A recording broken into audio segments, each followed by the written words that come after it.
Olá pessoal, tudo bom? Eu sou a Ana Karina Wagner e bem-vindos a mais um vídeo aqui do canal.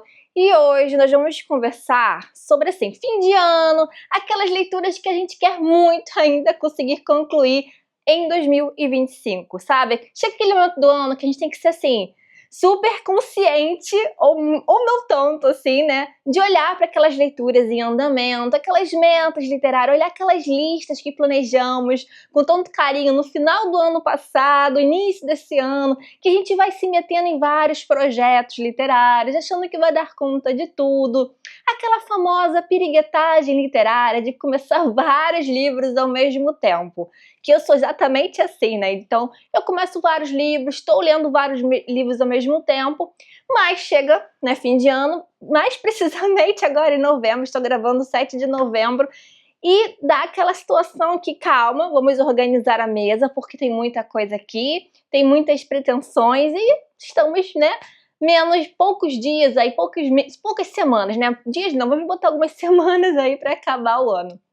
E aí a gente tem que dar uma olhada. Então eu vou conversar com vocês sobre leituras aqui que eu quero muito finalizar, outras pelo menos inicializar, e algumas ainda vou continuar, tá? Então tem livros aqui que eu já estou finalizando, tem livros aqui que é uma longa jornada, então vou levar até para o ano que vem, e outros aqui que eu tenho esperança de começar e terminar. Então, me comentem aqui se vocês também passam por esse sufoco, acredito que sim. Então, vão compartilhando aqui comigo as metas de vocês, o que vocês estão olhando aí, o que vocês estão planejando ainda para esse fim de ano, tá?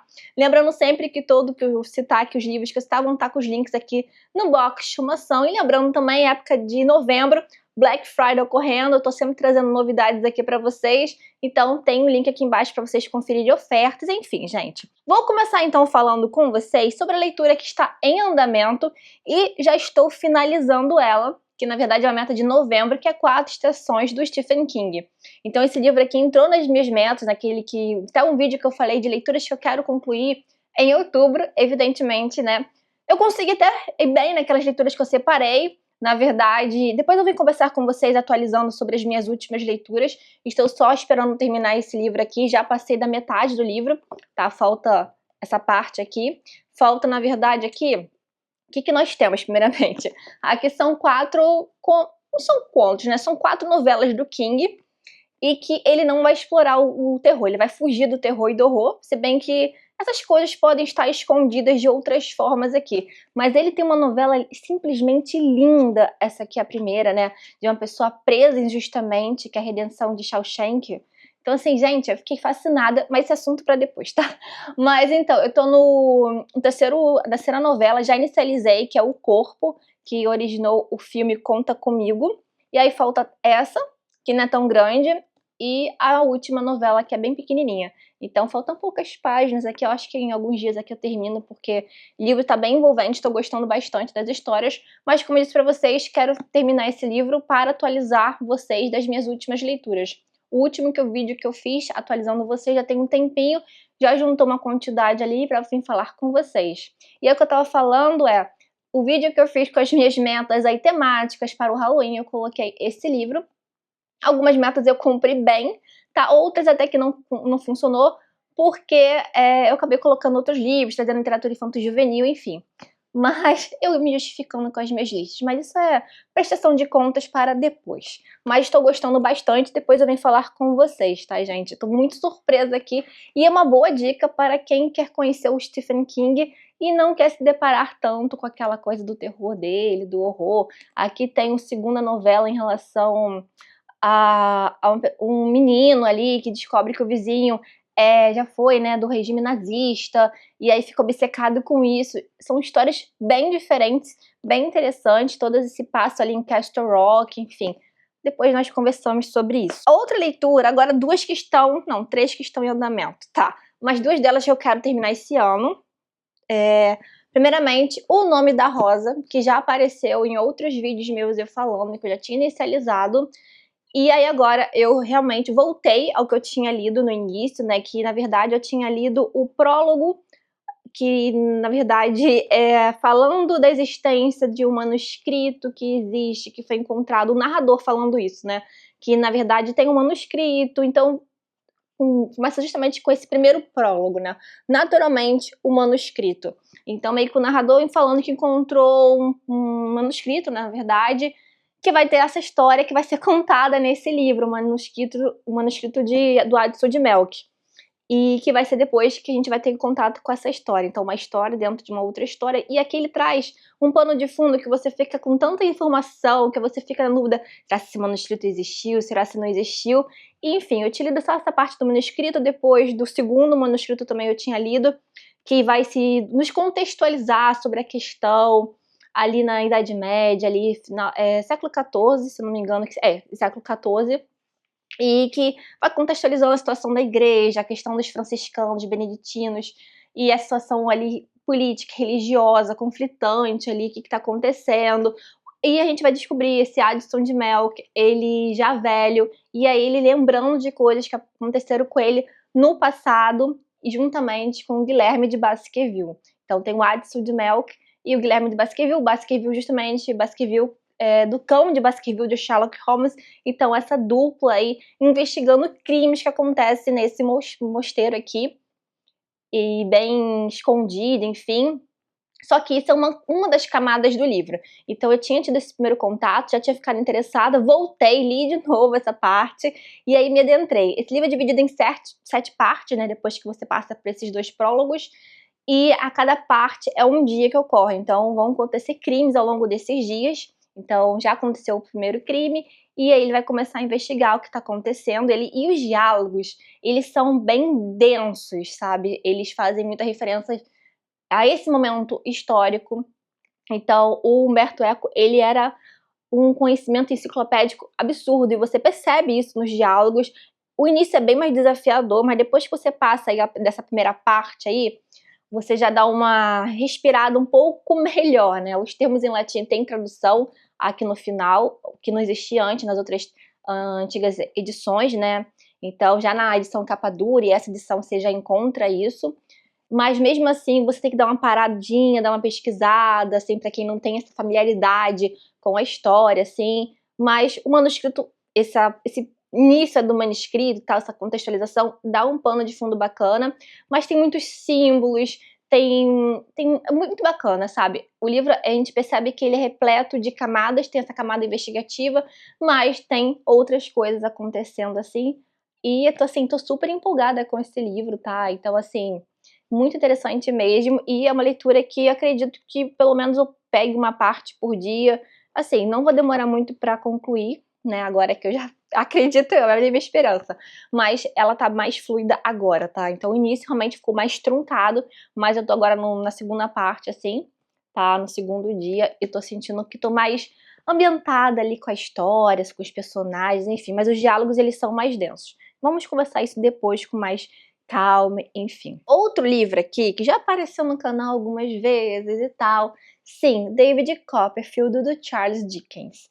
Esse livro, há uns anos atrás, há uns anos, não sei, acho que eu inicializei a leitura, isso, foi alguns anos atrás eu inicializei a leitura desse livro. Era uma edição até que eu tinha antiga, de 2 tomos da Nova Fronteira. E eu cheguei a ler o primeiro tomo todo, gostei muito, tava gostando muito da história. Só que aquela primeiro tomo, né, você acompanha a vida do Charles Dickens, do David Copperfield, meio que sofrendo tudo, aquela parte da infância e tal, e só sofrendo. Eu tinha lido um livro que também estava trazendo uma questão de um menino sofrendo muito, no caso era Meu Pé de Laranja Lima, que eu já tinha chorado horrores. E aí, eu não sei, eu acho que eu tava cansada de pegar esse cenário, eu não sei, aquela coisa que acontece com a gente às vezes, alguns livros que a gente pega, ainda mais quem pega vários livros ao mesmo tempo, e que eu acho ótimo, tá, gente? Não tô falando, e eu faço isso, tá? Mas por algum motivo e por coisas também, acontecimentos da vida, na vida acontece aí ao redor e tal, e a gente, sei lá, de algum motivo não leva adiante. Enfim, sempre quis pegar esse livro pra ler, sempre fico postergando, e aí falei, finalmente voltei. Então retomei, voltei da estaca zero. E eu tenho uma edição dele para começar a adiantar a leitura, no sentido de que eu gosto, falo para vocês, de ter uma leitura no Kindle em andamento. Eu coloquei esse livro no Kindle para ler, porque é uma leitura sempre super tranquila, super de boa, apesar do tamanho. Eu lembro que eu li o primeiro tomo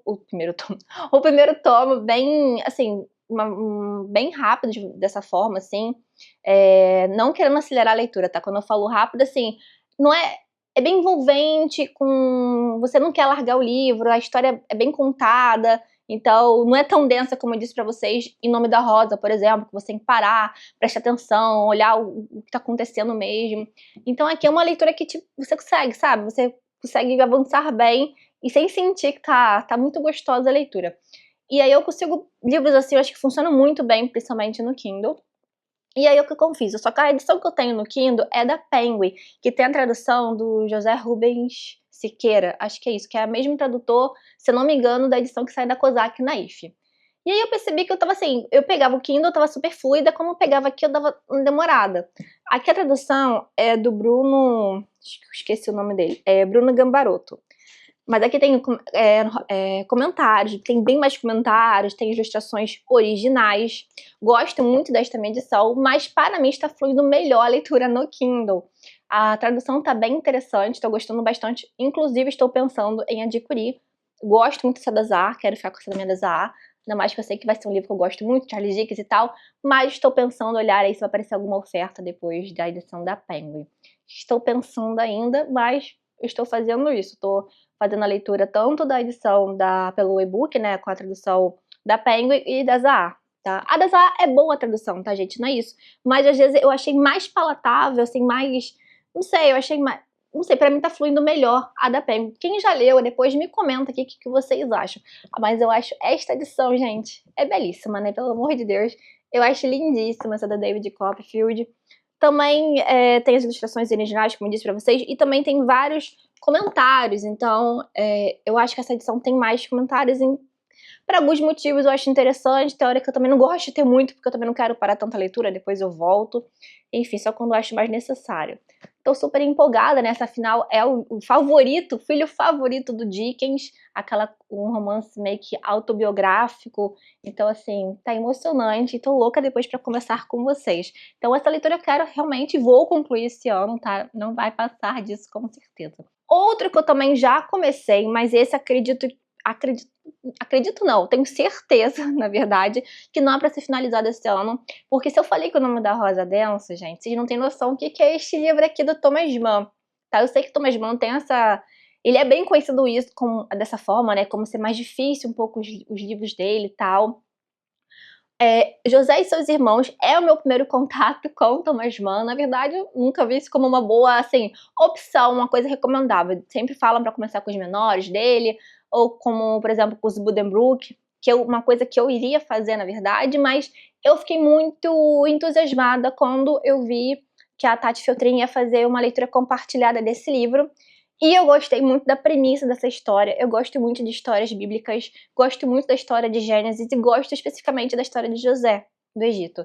Então, já falei isso outras vezes aqui em vídeo, eu acompanhei muito a minissérie, novela, sei lá, que teve da Record, acho que ano passado, Gênesis e tal, e eu estudei minha vida inteira em colégio católico, então sempre me deparei muito com essas histórias e sempre eu gostei muito. Então, quando eu vi a premissa aqui de ser um romance histórico, então o que o Thomas Mann ele vai pegar esse capítulo ali de Gênesis, né, que é a história do José do Egito, e vai esticar aquilo ali no sentido de detalhar mais. Então, um romance histórico. Então, ele vai recontar, mas é claro que ele vai inserir elementos históricos, vai inserir achismos, vai inserir pesquisas, documentos, indagações, enfim, vai inserir outras camadas aqui. Tanto que esse aqui é o primeiro livro só. Na verdade, é uma tetralogia, tá? José e seus irmãos, e essas edições da Companhia das Letras vão ser divididas em 3 livros. Esse primeiro tomo aqui, ele tem os 2 primeiros volumes da tetralogia, que é as histórias de Jacó e o jovem José, tá? E vocês podem ver que eu já marquei assim, não sei se vocês vão conseguir visualizar, eu marquei todos os capítulos aqui, e esse livro... Quando a Tati, como eu disse pra vocês, falou que ia fazer essa leitura compartilhada, em que ela vai comentar pedacinho por pedacinho, então bem devagar e tal, gente, isso aí está sendo uma maravilha, tá? Porque realmente está funcionando. Estou pegando essa questão da linguagem do Thomas Mann e também fazendo várias conexões muito interessantes. Eu li apenas, mas o prelúdio, tá? que é a Descida ao Inferno, que é este pedaço aqui. São em torno de umas 50 páginas, mais ou menos.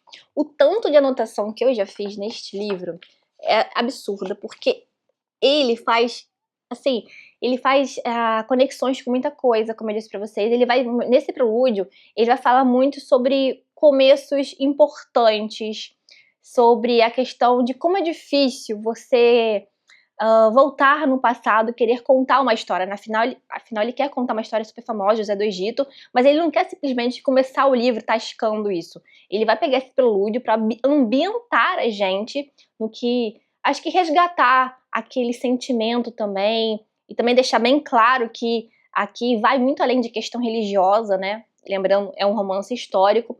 Então ele vai dizer várias vezes o como é difícil. Olha, ele já começa o prelúdio nessa Descida ao Inferno assim: fundo é o poço do passado. Não deveríamos antes dizer que ele é insondável? Então ele vai dizer quanto é difícil você ir para o passado, né? Porque qual é a origem de tudo? Então ele sempre olha para o passado, a origem é essa. Tá, mas antes disso, será que não tinha uma outra origem mesmo? Então qual é o fundo deste poço? Será que ele tem fundo mesmo? E aí ele vai... alguns questionamentos que vão surgindo. Por exemplo, onde se localizou realmente o paraíso, onde o dilúvio ocorreu, qual o dilúvio que é considerado? Será que o Moisés não, desculpa, o Abraão, ele é chamado várias vezes de homem de Ur, ele nem o chama, por exemplo, como Abraão, ele não pode ter confundido o avô, o bisavô dele, na verdade, José, ele não pode ter se confundido com os nomes de tantas histórias que ele contava com esse homem de Ur. Será que não existiu dois Abraão, sabe? Uma coisa assim, que ele começa... Porque são tantos anos que se separam uma história a outra, como é que o tempo antigamente contava-se de um jeito como se conta hoje? Então, como é que as pessoas naquela época viviam 200 anos, coisas do tipo? Então, como é que pode essas histórias? Então, assim, ele vai refletindo sobre vários assuntos super interessantes, isso tudo no prelúdio, sabe? Então, assim, é denso, é uma leitura para você fazer com calma e voltar, pesquisar, se adentrar. Só nesse prelúdio eu fiquei interessada, já tinha interesse em pegar essas histórias para ler, por exemplo, a Epopeia de Gilgamesh, também fazer a história de Paraíso Perdido do John Milton e também repassar a história de Gênesis mesmo. Então, assim, depois de fazer essa leitura aqui, gente, eu quero muito ler, principalmente Paraíso Perdido. Tem que ter bagagem, mas a gente também não pode ficar desafiando, assim, deixando para depois os livros que a gente tem vontade. Vai na cara e coragem, vai devagar, vai pesquisando, dá certo, depois, se não absorveu, vai para uma releitura. Para isso servem as releituras, na verdade, né? Enfim, esse livro não vou terminar esse ano, com certeza. Ele vai ser para continuar, né? Vai ser meu companheiro aí de fim de ano, vai ser meu companheiro de início de ano que vem. E espero que a companhia traga os outros volumes logo. Deve trazer, sim, porque o Thomas Mann vai entrar em domínio público ano que vem. Enfim, vamos ter... Já tem a Misa Peng trazendo Montanha Mágica. E vai ter, com certeza, outras editoras trazendo alguma obra do Thomas Mann. Enfim, gente, essas são as leituras que eu já comecei. Ah, não, tem uma outra que eu já comecei, mas agora vem o outro bloco. Então, assim que eu terminar o do Stephen King, né, que eu tô com 4 leituras, então eu pego uma de manhã, uma de noite, uma no Kindle e fico revezando alguma pro final de semana. Aí tem os 3 calhamaços aqui, de certa forma. Eu acho que um vai dar mais trabalho. Também tem esse aspecto de ser algo baseado em alguma história bíblica, no caso de Caim e Abel, que é A Leste do Éden, do John Steinbeck. Esse livro eu quero ler há muito tempo. Eu sempre quero retomar alguma leitura do Steinbeck. Dele eu só li Ratos e Homens. E aí eu sempre fico, As Vinhas da Ira, Leste do Éden. Mas eu decidi ir para Leste do Éden, já tinha falado isso com vocês. E quero muito conseguir pegar. Provavelmente, eu acho que depois que eu terminar 4 estações do King, eu vou começar a fazer essa leitura. Já dividi, tá? E eu sei que é um livro que muita gente gosta bastante, fica entre os favoritos também. Eu até pensei, de repente, para voltar com a escrita do Steinbeck e pegar um que foi lançado, ou relançado agora nessa edição, que é a Pérola do Steinbeck. Se eu tô de olho em alguma oferta para pegá-lo, de repente eu até ainda insiro nessas leituras de fim de ano, mas é uma leitura curtinha, de tom de fábula. Enfim, tô empolgada para fazer essa leitura, acho que são 2 famílias ali, rivais, alguma coisa assim. Também não quis pesquisar muito, assim, eu gosto também de ter umas surpresas durante as leituras, tá? E gosto, é um clássico, já vi que sim, mais ou menos tem um interesse que eu gosto ali, já peguei algumas frases, li a introdução, já li, assim, o primeiro capítulo, o início ali, e aí eu falei, eu quero muito ler esse livro, torçam por mim, que esse aqui realmente eu quero concluir esse ano, tá, gente?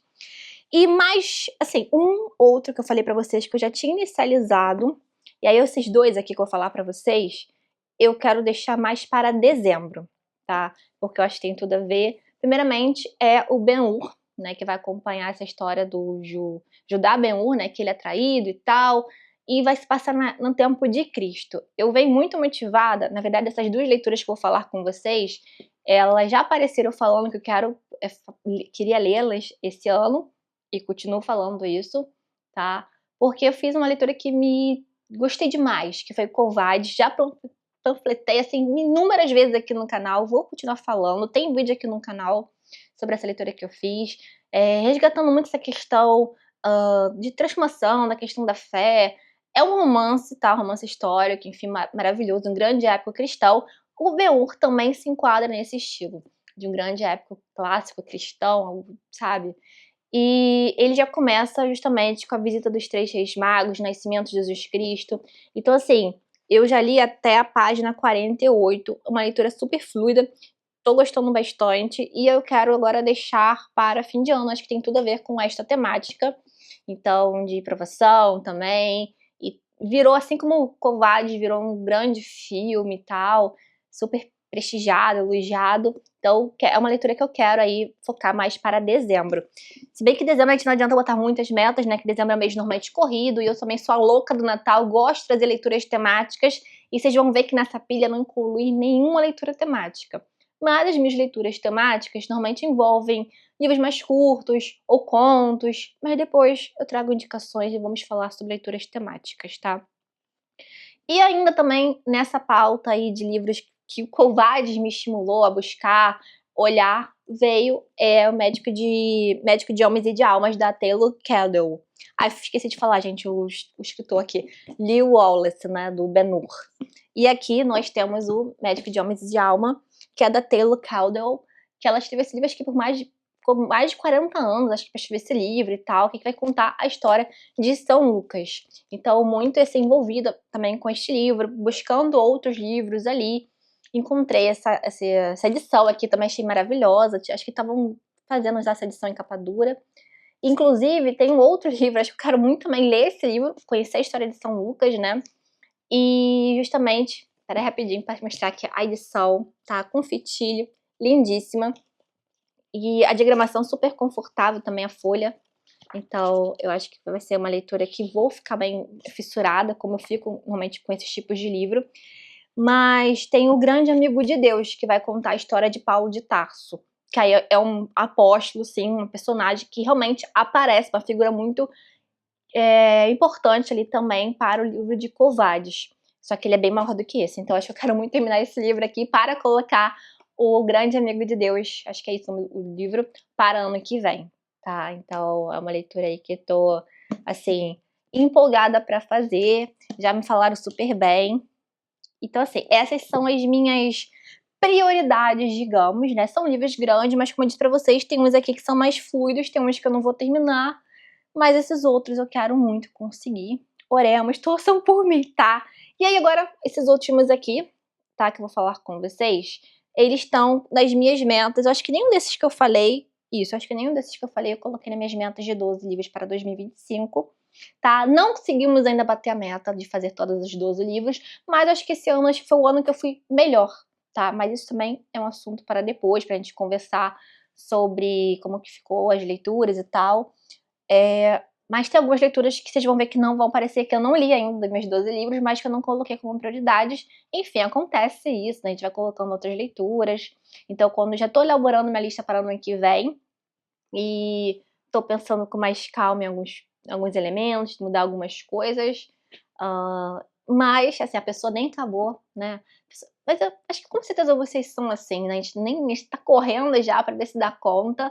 Sim, quando eu falo correndo, sempre lembrando que esses livros estão para serem apreciados com a devida calma que eles merecem, tá? A gente fala correndo porque fim de ano, a gente quer aquela expectativa de concluir, ler, fazer aquelas leituras, mas é claro, eu sempre faço com muita dedicação cada uma dessas leituras, né? Não é passar a página, falar ali e pra mim é suficiente. Não, eu prefiro ler com calma e não concluir todas elas do que falar li todos e não absorver nada, tá? Eu falo isso dessa forma, sempre lembrando isso, tá, gente? Não tô preocupada com quantidade e tal. Tô preocupada em sim em conhecer essas histórias, em me aprofundar, pesquisar. Então, se eu sinto que uma leitura está mais densa, tá bom, gente, tudo bem, deixa pra depois, não tem importância, vai pra ano que vem. Não tenho importância com isso, eu não tenho esse problema com isso, tá? Mas é que é só pra gente ter esse bate-papo, esse desabafo aqui, essa vontade. Então, com as minhas 12 leituras pra 2025, eu tenho ido bem pra algumas leituras, tá? E aí eu separei, na verdade, 3 delas, 2 delas que eu queria muito, né? Das que eu já li algumas, como eu disse pra vocês, mas tem algumas ali que eu olhei e falei, dessas aqui, queria muito ler isso aqui esse ano. A primeira delas é Reparação, do Ian McEwan. Esse livro já me recomendaram tantas vezes, falam tão bem desse livro, que, assim, fica um dos favoritos de muita gente também. E que eu sei dessa história, eu quis também não saber tanto, que eu já, sim, já olhei alguma coisa ou outra, mas eu acabo, tipo, deixando esquecer a cabeça, sabe? Eu sei que a irmã, acho que mais nova, vê algo, ou acha que viu algo, mas fala de uma forma errada do que viu, e passa anos tentando reparar isso, porque isso vai levar a desdobramentos absurdos, tem guerra, acho que não sei se é plano de fundo da primeira, segunda, acho que é da Segunda Guerra Mundial, se eu não me engano, ou da Primeira Guerra, não lembro agora, mas eu acho que é da segunda, não me corrija aí se eu estiver errada, mas dizem que é, assim, fabuloso. Eu nunca assisti ao filme, tá, já vi o trailer, já vi o trailer eu já vi, mas eu nunca assisti e tal, então, assim, dizem que tem uma reviravolta, assim, muito boa, assim, uma das maiores de literatura também. Então, assim, é um livro que eu acredito que eu consiga ler esse ano ainda, tem uma diagramação confortável, um livro, assim, parece fluir, tá, gente? Me corrija se eu estiver errada, porque parece que te prende e te convida, parece que é algo que realmente eu gosto muito de encontrar em livros, eu acredito que esse aqui vai ser um favorito também. Então, eu não quero me adentrar tanto e falar tanto, aqui é mais realmente pra gente conversar e meio que falar sobre alguns títulos. E se vocês já leram algum desses aí, fala, Carol, pelo amor de Deus, tenta ler esse ano, porque esse aqui é maravilhoso. Vão falando pra mim, tá, gente? Podem compartilhar o que vocês acham, o que vocês pensam dessas leituras que eu pretendo fazer, concluir, enfim. E um outro que também já me recomendaram muito, e vários livros que eu já li citam esse livro, que é A Elegância do Ouriço, da Muriel Barbery. Então, assim, vários lugares, O Ano do Pensamento Mágico, O Perigo de Estar Lúcido, da Rosa Monteiro, que eu li ano passado.